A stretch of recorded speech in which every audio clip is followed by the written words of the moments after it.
cas, moi, je vous remercie. Nous aussi, on te remercie. Le culte n'est pas terminé et déjà, j'ai profité de la présence du Seigneur parmi vous, de la joie d'adorer Dieu ensemble. Et je suis très, très heureux de pouvoir aujourd'hui ouvrir la parole avec vous. On va prier avant. On va demander le secours du Seigneur, le Saint-Esprit qui nous remplisse et qui touche nos cœurs pour pouvoir recevoir tout ce que Dieu a à nous dire ce matin. Prions. Notre Seigneur, notre Dieu, je veux te remercier tout simplement pour ce corps de Christ, cette communauté et toutes les personnes que tu as attirées à toi dans cette Église, Seigneur. Merci pour la chaleur fraternelle, merci pour la louange qui monte des cœurs, merci pour l'œuvre que tu es en train de faire dans les vies de plusieurs. Et merci, Seigneur, parce que tu as donné à cette ville une Église comme celle-ci pour être un témoin et pour rayonner. Seigneur, nous te demandons de bénir maintenant ces temps de partage de la parole de Dieu. Tu sais, Seigneur, combien nous avons besoin d'entendre ta parole constamment pour renouveler notre intelligence, pour s'aligner à nouveau sur toi. Parce qu'on est prompt à dévier, à aller notre propre chemin, Seigneur. Nous te demandons de l'aide ce matin. Au nom de Jésus. Amen. Alors, je vais vous demander de venir avec moi ce matin. On va faire comme une sorte de voyage dans le temps et dans l'espace. Vous êtes prêts? Par le vaisseau de l'imagination spirituelle que Dieu nous donne, on va voyager un petit peu. Alors vous êtes tous là, on est au tout début de l'histoire de l'Église. Waouh! Au tout début de l'histoire de l'Église. L'Évangile a déjà commencé à se répandre comme une traînée de poudre à Jérusalem, en Judée, et le groupe des croyants s'est agrandi merveilleusement. Le groupe s'est agrandi malgré les menaces et l'opposition. Et vous le savez vous-même, lorsqu'on commence à annoncer la parole de Dieu, il y aura des menaces parfois et de l'opposition. Déjà, les apôtres ont été battus à coups de bâton. Imaginez-vous, mettez-vous à leur place. Ils servent le Seigneur, ils obéissent, et là, on les bat de coups de bâton. Ils sont allés en prison, mais rien de cela les a empêchés de rendre témoignage. Amen. Seigneur, on veut leur ressembler. Nous, on n'a pas de coups de bâton, mais parfois des moqueries, autre chose. Des gens qui nous mettent à part. Seigneur, aide-nous.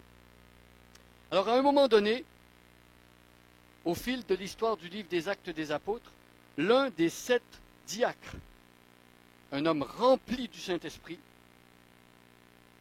a annoncé la bonne nouvelle à un groupe de Juifs issus de la dispersion, la diaspora juive. Et son message était percutant. Tellement percutant que ces Juifs-là, fous de rage, ont pris des pierres et ont commencé à les lancer sur Étienne. Et ils l'ont tué. Premier martyr de l'Église. Et s'en est suivi une grande persécution des chrétiens. Les croyants de Jérusalem et des environs ont été forcés de quitter la région. Imaginez dans votre Église, ici, quelque chose arrive et les responsables d'Église partent. Non, pas les responsables, les chrétiens, ordinaires. Il reste que les responsables. Et tous vous autres, vous partez parce qu'il y a de la persécution. C'est ce qui s'est passé à ce moment-là. L'Évangile a déjà commencé à se répandre. Et là, voilà la persécution. Les responsables d'Église qui restent, mais les apôtres continuent à prêcher la parole de Dieu. En chemin, partout où ceux qui sont dispersés partent, qu'est-ce qu'ils font? Ils annoncent la parole de Dieu. Ils rendent témoignage fidèlement, courageusement. Et qu'est-ce qui se passe quand on annonce la parole de Dieu fidèlement et courageusement? Il finit par y avoir du fruit. Et là, il y a des conversions. Il y a des conversions. Leur témoignage marque un tournant dans la vie de l'Église, la jeune Église qui vient de naître. Parce que voyez-vous, depuis 8 ans, il faut se remettre en tête que depuis 8 ans, Jésus est remonté vers son Père. Jésus leur dit, vous allez être mes témoins. Mais depuis 8 ans, les chrétiens qui avaient pourtant reçu l'ordre de Jésus d'annoncer l'Évangile à toutes les nations, depuis 8 ans, ces chrétiens s'étaient limités à ne témoigner qu'aux Juifs. Et Jésus leur avait dit à toutes les nations, et là, on ne témoigne qu'aux Juifs. Mais là, les chrétiens, lors de la dispersion suite au martyre d'Étienne, les chrétiens ordinaires, dispersés, ont décidé d'aller parler aux non-juifs. Alors, je ne sais pas pour nous, dans notre situation ici, ce que ça pourrait représenter, mais parfois, il y a des groupes ethniques ou des personnes, une catégorie de population, on n'a pas trop de contact avec eux, et on se dit, moi, je ne vais pas vers ces gens-là. Alors, c'était le cas pour eux, mais ils décident de passer par-dessus la clôture, si on veut, et ils décident d'aller parler aux païens. Et qu'est-ce qui se passe? Il y a des conversions. Ils annoncent la parole de Dieu et des païens se convertissent. Le fruit de leur témoignage ne se fait pas attendre. Suite aux conversions, qu'est-ce qui se passe? Il y a une église qui se crée. Waouh! Waouh! Les chrétiens ordinaires, dispersés à cause de la persécution, ils partent parce qu'ils sont forcés d'aller en exil. Et là, chemin faisant, ils annoncent la parole de Dieu. Des conversions et une église qui naît. Alors, qu'est-ce qui se passe? Le bruit a couru jusqu'à Jérusalem, aux oreilles des apôtres. Les apôtres entendent cette histoire-là, comme quoi une communauté vient de se former grâce au témoignage des chrétiens ordinaires qui sont dispersés, ceux qui avaient quitté Jérusalem. Alors, je ne sais pas vous, mais moi, quand j'entends dire qu'il y a une nouvelle église qui se crée, que ce soit en France, au Québec, dans la région, je me réjouis. Je me dis, gloire à Dieu, une église qui naît, un rayonnement, une présence chrétienne dans une ville, un sel, une lumière quelque part. C'est une bonne nouvelle. Alors, une nouvelle église vient d'être enfantée à Antioche, et c'est super. Tout le monde se réjouit. Mais on se demande bien qui va s'occuper du petit troupeau. Hein? Où est l'implanteur? Où est le responsable de cette église-là? Ce sont des chrétiens ordinaires qui ont prêché l'évangile, mais où est l'implanteur? Où est le responsable? Voyez-vous, on ne peut pas mettre des enfants au monde et les laisser là au bord de la route. Hein? C'est vrai? Il faut s'en occuper. Les apôtres se penchent sur le problème. Et ils réfléchissent très très fort. Qui pourrait donc partir pour Antioche? Qui pourrait s'occuper de ces nouveaux croyants qui viennent de découvrir l'Évangile? En terre païenne, des païens sauvés. Alors les 12 apôtres sont disponibles. Et puis il reste 6 des 7 diacres qui avaient été nommés dans Actes chapitre 6. Qui aurait le profil pour remplir cette tâche délicate? D'aller s'occuper d'une église en terre païenne. Pierre, Jean, André, Philippe sont tous de bons candidats. Imaginez une église qui aurait comme implanteur l'un de ces hommes-là. Aucune église refuserait ça, je pense. Hein? On serait content que des personnes comme ça s'occupent de notre église. Alors, ils réfléchissent et leur choix s'arrête sur un certain Joseph, un lévite que l'on surnomme comment, vous connaissez? Barnabas. Joseph le lévite qu'on appelle Barnabas. Pourquoi lui? Parce que c'est un fils d'encouragement. Est-ce que les églises ont besoin de fils d'encouragement? Oui. Un fils d'encouragement. Un homme qui sait exhorter. Un homme qui sait consoler. Alors à ce moment-ci, j'aimerais qu'on lise le texte qu'on va développer un peu plus à fond ce matin. C'est dans Actes chapitre 11, versets 19 à 26. Actes 11, 19 à 26. Ça reprend un peu ce que je vous ai donné en introduction là. Verset 19. Ceux qui avaient été dispersés par la persécution survenue à l'occasion d'Étienne allèrent jusqu'en Phénicie. Ça, c'est vers le Liban actuel. Ils allèrent aussi dans l'île de Chypre et aussi à Antioche. Voyez le rayonnement là. Ils partent de Jérusalem, tous les nouveaux convertis, il y en avait 3000, et ils s'en vont, ils sont obligés, ils sont forcés. Il ne reste que les apôtres. Et les autres, ils vont en Phénicie, près du Liban, l'île de Chypre et Antioche. Et ils annonçaient la parole seulement aux Juifs. Et Jésus avait dit, toutes les nations. Verset 20. Il y eut cependant parmi eux quelques hommes de Chypre et de Cyrène, chrétiens ordinaires, qui étant venus à Antioche s'adressèrent aussi aux Grecs, et non Juifs. Et ils leur annoncèrent la bonne nouvelle du Seigneur Jésus. La main du Seigneur était avec eux. Ah, ça c'est beau. Et un grand nombre de personnes crurent et se convertirent au Seigneur. Le bruit en parvint aux oreilles des membres de l'église de Jérusalem, et ils envoyèrent Barnabas, Joseph le Lévite, le fils d'encouragement, jusqu'à Antioche. Lorsqu'il fut arrivé et qu'il eut vu la grâce de Dieu, il s'en réjouit et il les exhorta tous à rester d'un cœur ferme, attachés au Seigneur.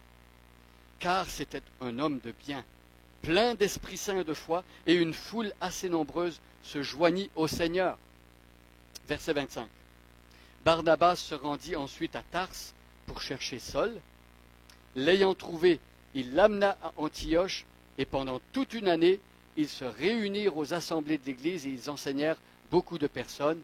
Et ce fut à Antioche que pour la première fois, les disciples furent appelés chrétiens. C'est depuis ce moment-là qu'on appelle les disciples chrétiens. Et c'est lors de cette occasion-là. Alors, dans plusieurs passages, si vous avez lu le livre des Actes, est-ce qu'il y a des personnes ici qui ont lu le livre des Actes? Tout le monde, hein? Peut-être. En tout cas, si vous ne l'avez pas lu, lisez-le. C'est extraordinaire. Alors, plusieurs passages du livre des Actes nous parlent de cet homme, Barnabas.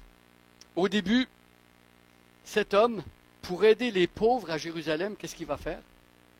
Il va prendre son champ, son terrain, il va le vendre et il va donner son argent aux pieds des apôtres. Le fils d'encouragement. Il encourage avec son argent, avec ses biens matériels. Ensuite, il y a un certain Saul de Tarse qui a eu une vision extraordinaire du Seigneur sur le chemin de Damas alors qu'il partait persécuter les chrétiens. Il se convertit, mais comme il avait persécuté l'Église, tout le monde se méfie de lui. Même les responsables de l'Église à Jérusalem, même les apôtres. Et qui est-ce qui va prendre Barnabas par l'épaule, l'amener vers les apôtres, l'introduire aux apôtres et parler en sa faveur? C'est Barnabas. Barnabas, le fils d'encouragement, encourage encore une fois, il prend ce jeune converti qui aurait pu être laissé à l'écart. Imaginez ce qu'aurait été l'histoire de l'Église primitive sans un apôtre Paul, s'il n'y avait pas eu un Barnabas pour l'amener près des apôtres et lui dire, moi j'ai entendu son témoignage, je le crois, faites-le entrer, acceptez-le, c'est un homme sincère. Ça c'est Barnabas, le fils d'encouragement. Alors quand on cherche quelqu'un pour aller à l'église d'Antioche, on regarde les apôtres, on dit peut-être pas. Le Saint-Esprit dirige et on dit c'est lui qu'on veut pour aller à Antioche. Barnabas. Alors Barnabas fait ses valises et il part pour Antioche. Il prend le TGV. Non, il n'y en avait pas. Ça prenait longtemps pour aller. Barnabas part à Antioche. Et Antioche, c'est quoi à l'époque? Antioche est une grande ville païenne très très différente de Jérusalem. Très différente. Il n'y a pas plus différent. La langue est différente, la culture est différente, les habitudes vestimentaires sont différentes, les habitudes alimentaires sont différentes. Tout est différent. Tout est différent. Il faut pouvoir comprendre ces gens-là qui sont différents de nous. Il faut pouvoir s'adapter, être patient. Et donc, Barnabas, qui est un juif d'origine de Chypre, donc un territoire en dehors de la Palestine, qui a l'habitude de côtoyer des non-juifs. On se dit, c'est notre homme, on va l'envoyer là-bas. Il part pour Antioche.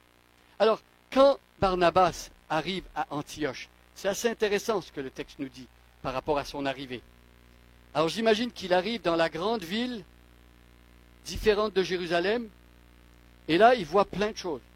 Moi quand je suis arrivé à Bécomo, j'ai vu plein de choses. Et là, il faut s'adapter, il faut essayer de trouver une case, une catégorie dans notre tête pour placer chaque chose qu'on voit, les beaux paysages, etc., etc. Alors Barnabas arrive à Antioche, il voit plein de choses. Qu'est-ce qu'il doit voir? Il voit sans doute des temples dédiés aux idoles. C'est une ville païenne. Il voit toutes sortes d'idoles. Il voit sans doute aussi des gens qui ne vivent pas du tout comme ce que la Bible enseigne au sujet de la loi de Moïse. Hein? Il voit toutes sortes de désordres peut-être.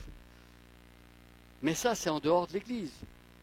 On peut le comprendre. Les gens, quand ils ne sont pas croyants, ils vivent de toutes sortes de manières et ce n'est pas nécessairement conforme à la Bible. Mais lorsqu'il arrive dans l'Église, qu'est-ce qu'il voit? Il voit un peuple de Dieu réuni. Il y a des jeunes convertis, il y a des juifs, il y a des non-juifs, il y a des personnes qui n'ont certainement pas encore assimilé tous les enseignements de la parole de Dieu. Ils viennent de se convertir. C'est comme une personne qui viendrait du monde là, et il arrive dans l'église, il y a beaucoup de choses qu'il ne connaît pas encore de Dieu. Donc il voit ce genre de gens-là. Leur façon de s'habiller, de parler, de se comporter n'est peut-être pas encore à 100% chrétienne. On peut l'imaginer. Et quand Barnabas regarde de plus près, en plus, il constate que ces gens-là ne sont peut-être pas organisés comme ils devraient par rapport à la vie d'église. Peut-être pas organisés comme l'église de Jérusalem s'organise. Pas encore de groupe de louanges, pas de conseil d'anciens, pas de diacres. Leur façon de célébrer les cultes manque peut-être un peu de décorum. Alors j'extrapole, j'imagine. Hein? Mais le texte nous dit qu'il voit tout de même quelque chose d'important. Le texte nous dit que quand Barnabas arrive à Antioche, il voit la grâce de Dieu. Il voit la grâce de Dieu. Ce petit bout de phrase-là, il est important. Parce que voyez-vous, on peut avoir plein de belles choses dans une église. Mais si on ne peut pas y retrouver quelque chose de la grâce de Dieu, tout le reste est sans importance. Vrai? Tout le reste est sans importance. Ce qui est fondamental pour une église qui démarre ou pour une église qui est établie depuis longtemps, c'est l'évidence de la grâce de Dieu qui agit dans le cœur de ceux qui forment la communauté. Pas vrai? Amen. Mais la grâce de Dieu, c'est quoi ça? C'est quoi la grâce de Dieu? C'est l'évangile, la bonne nouvelle, prêchée, l'évangile entendu, l'évangile vécu. C'est l'œuvre de Jésus dans la vie des croyants. C'est la découverte émerveillée du pardon de ses péchés. C'est une vie transformée par la bonne nouvelle. C'est l'amour de Dieu manifesté dans les cœurs par le Saint-Esprit. Voyez-vous, Barnabas est arrivé dans cette église d'Antioche, une église qu'il ne connaissait même pas, et il a reconnu la grâce de Dieu au milieu des frères et sœurs. Et moi, je trouve ça beau. Question pour nous ce matin. Savons-nous reconnaître la grâce de Dieu là où elle est? Sais-tu, toi, personnellement, reconnaître la grâce de Dieu là où elle est? Quand tu arrives quelque part, si la grâce de Dieu est à l'œuvre, vas-tu la voir? Est-ce qu'on voit encore la grâce de Dieu? Moi, je parle pour moi-même, là. On est parfois si prompt à relever les fautes, les défauts, ce qui ne va pas. C'est important de voir pour améliorer, pour changer, c'est vrai. Mais parfois si prompt. Le fils d'encouragement, quand il est arrivé à Antioche, il aurait pu voir plein de choses qui n'allaient pas. Mais il a vu la grâce de Dieu.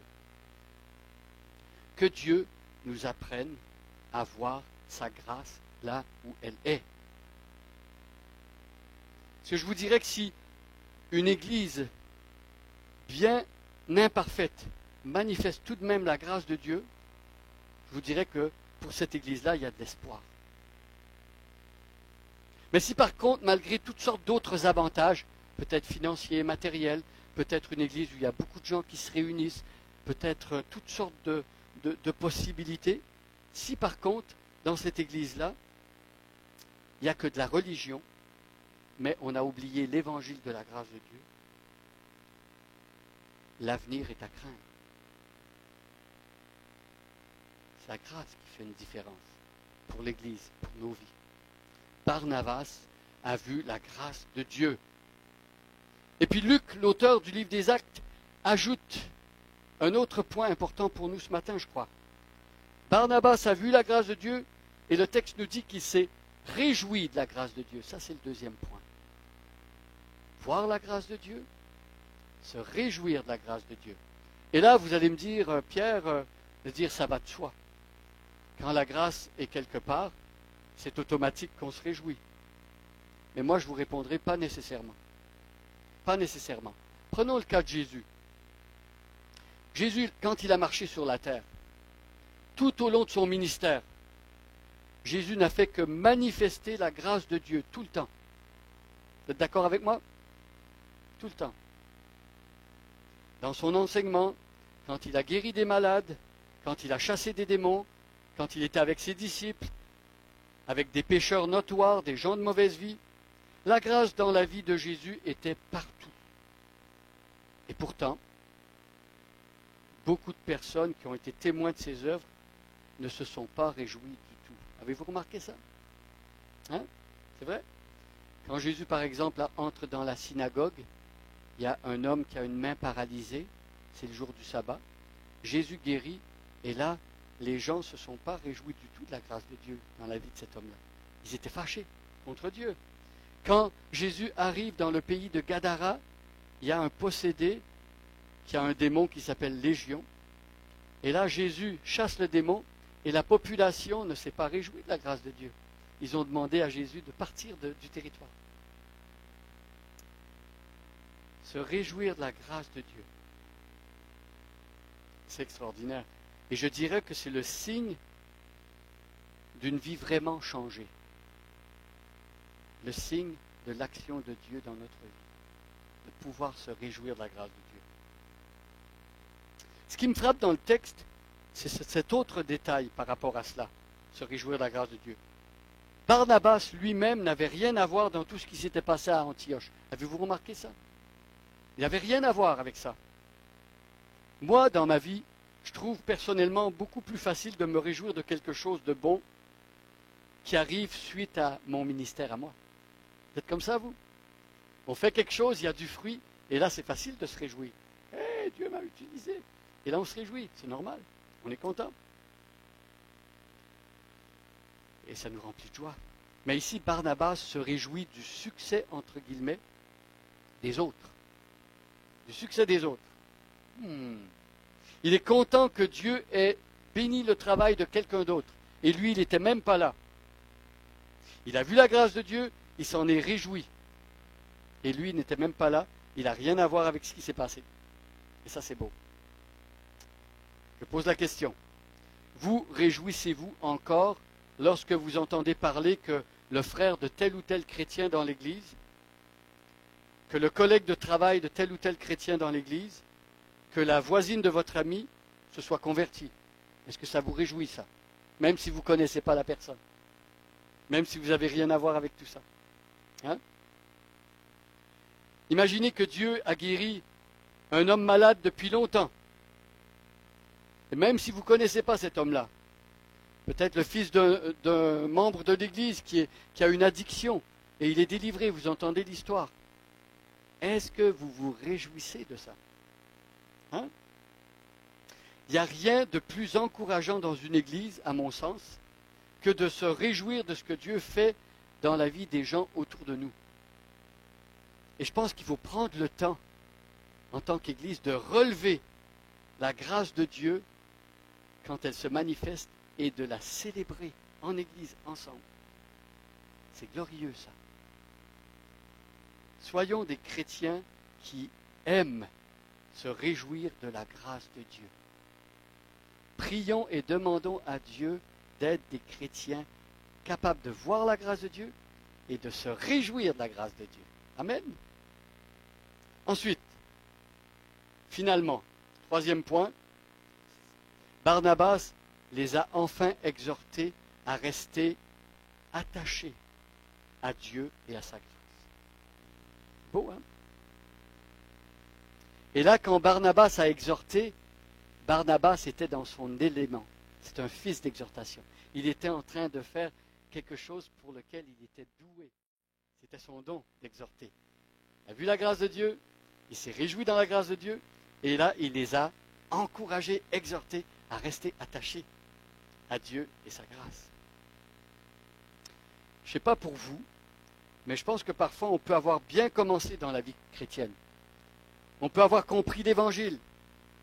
On peut s'en être réjoui de ce que Dieu a fait pour nous. Son pardon, on peut penser à l'œuvre de Dieu dans notre vie, la délivrance, les exaucements aux prières, des guérisons peut-être qu'on a vécues, des vies transformées en tout cas. Et là, on a bien commencé, on est sur de bons rails. Et puis au bout d'un certain temps, on peut avoir oublié tout ce que Dieu a fait pour nous. Est-ce que c'est possible ça? L'apôtre Pierre appelle ça mettre en oubli la purification de ses anciens péchés. Oublier ce que Dieu a fait pour nous, s'installer dans une routine. Et ce passage-là semble suggérer en fait qu'on peut se détacher de la grâce de Dieu. Ça ne veut pas dire qu'on perd notre salut. Ça veut dire qu'on perd la joie de son salut. On devient tiède. C'est pour ça que Barnabas les exhorte, restez attachés à Dieu et à sa grâce. Parce que c'est quelque chose qui peut arriver dans notre vie, qu'on se détache insensiblement de la grâce de Dieu. Et un autre piège aussi par rapport à ça, c'est qu'on peut croire quelque part que dans la vie chrétienne, il y aurait quelque chose d'autre que l'Évangile. Vous savez, moi, parfois j'ai comme l'impression, en parlant avec des chrétiens, que tu reçois l'Évangile quand tu es nouveau chrétien. Ça, c'est pour le b.a.-ba quand tu découvres la parole de Dieu. Mais qu'après ça, il faut passer aux choses sérieuses. Donc, il y aurait quelque chose de plus que l'Évangile. On cherche ailleurs. Et en cherchant ailleurs que dans l'Évangile, on se détache de la grâce de Dieu. Parce que la grâce de Dieu est attachée à l'Évangile. Et je crois qu'il faut comprendre, et il faut le redire souvent, il n'y a jamais rien dans la vie chrétienne qui va dépasser l'Évangile. Saviez-vous ça? C'est comme le gars qui creuse pour trouver de l'or. Lorsqu'il trouve un filon d'or, l'idée, c'est pas d'aller creuser ailleurs. L'idée, c'est de rester là et de creuser profond. Amen. Donc, on ne quitte pas l'Évangile. L'Évangile, c'est pas pour dire, t'es jeune chrétien, c'est le b.a.-ba, mais après, tu vas trouver quelque chose de plus important que ça, tu vas laisser l'Évangile. Non. Tu as trouvé le filon d'or et tu creuses ça. Tu restes dans l'Évangile toute ta vie. Et ce que je trouve très intéressant, quand l'apôtre Paul, il écrit à des chrétiens à Rome, l'Épître aux Romains, savez-vous la motivation pour écrire l'Épître aux Romains? Paul dit qu'il leur a écrit au début de l'Épître aux Romains, il leur a écrit pour les évangéliser. Et ce que vous lisez dans l'Épître aux Romains, les 16 chapitres, c'est une forme d'évangélisation, on va dire. On dit, wow, il y a des choses costaudes là-dedans, c'est profond, mais ça c'est l'Évangile. C'est l'Évangile comme le cadeau que tu reçois et que tu développes, et après ça, tu prends le cadeau et tu t'en sers toute ta vie. C'est ça, l'Évangile. Il n'y a rien d'autre, il n'y a rien de mieux, il n'y a rien de plus que ça. L'Évangile, ce n'est pas le b.a.-ba. Ce n'est pas que pour les nouveaux chrétiens. Ce n'est pas que l'introduction à la vie avec Dieu, qu'on laisse derrière nous une fois qu'on a atteint la maturité chrétienne. Non. On est appelé à prêcher l'Évangile tout le temps. Prêcher l'Évangile aux non-chrétiens, prêcher l'Évangile aux nouveaux chrétiens, prêcher l'Évangile aux anciens chrétiens et se prêcher l'Évangile constamment à soi-même. Un chrétien continue à s'évangéliser toute sa vie jusqu'à sa mort. Donc, voir la grâce de Dieu, se réjouir de la grâce de Dieu, rester attaché à la grâce de Dieu. Et la fin du message, et je termine là-dessus, est réjouissant. Ça nous émerveille. Qu'est-ce qui s'est passé avec ce genre de message-là apporté par Barnabas à l'église d'Antioche? Qu'est-ce qui s'est passé? L'œuvre de Dieu s'est développée. Une œuvre de Dieu basée sur la grâce de Dieu s'est développée au point où Dieu a ajouté à l'équipe d'implanteurs. Il est venu un moment donné où l'église grandit et Barnabas se souvient de son ami Saul de Tarse qu'il avait introduit aux apôtres. Et il s'est dit, moi je ne vais pas être capable de faire le travail tout seul. Et il siffle, il demande à son ami Saul de Tarse de venir. Et Saul de Tarse va travailler côte à côte avec Barnabas et l'église va continuer à grandir. Ça c'est beau. Donc l'équipe s'est étoffée.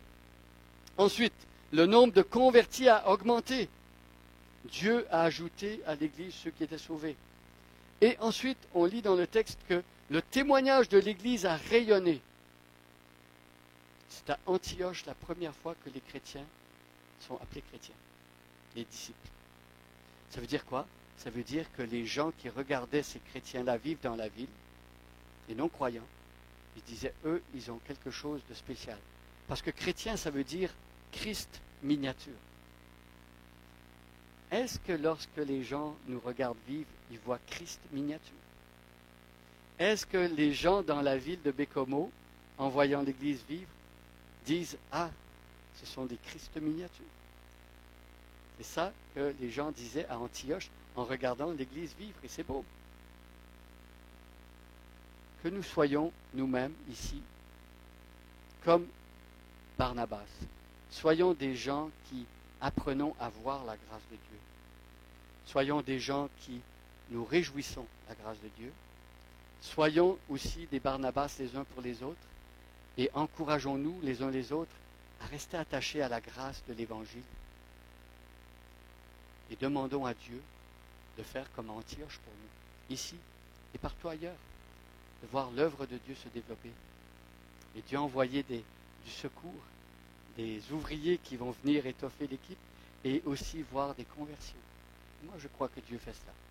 Et prions ensemble maintenant pour que Dieu nous bénisse et applique cette parole pour nous ce matin. Prions. Seigneur notre Dieu, merci beaucoup pour ce texte, cette tranche de vie dans l'église d'Antioche.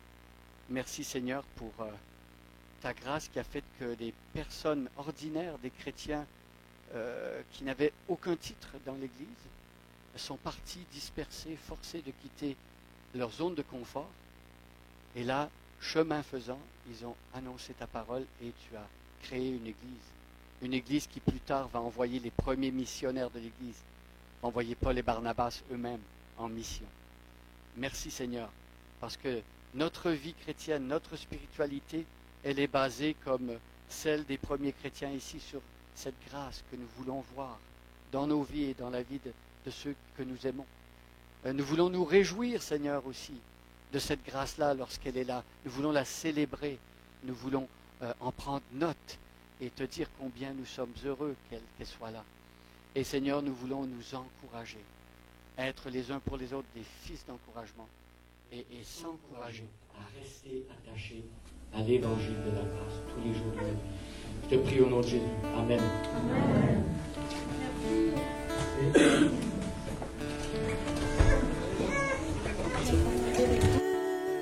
Fidèle, tu ne changes pas.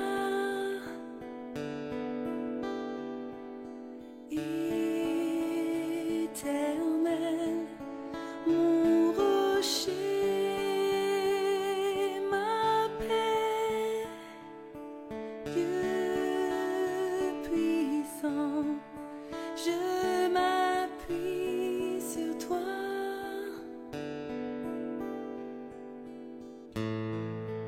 Et je crie vers toi.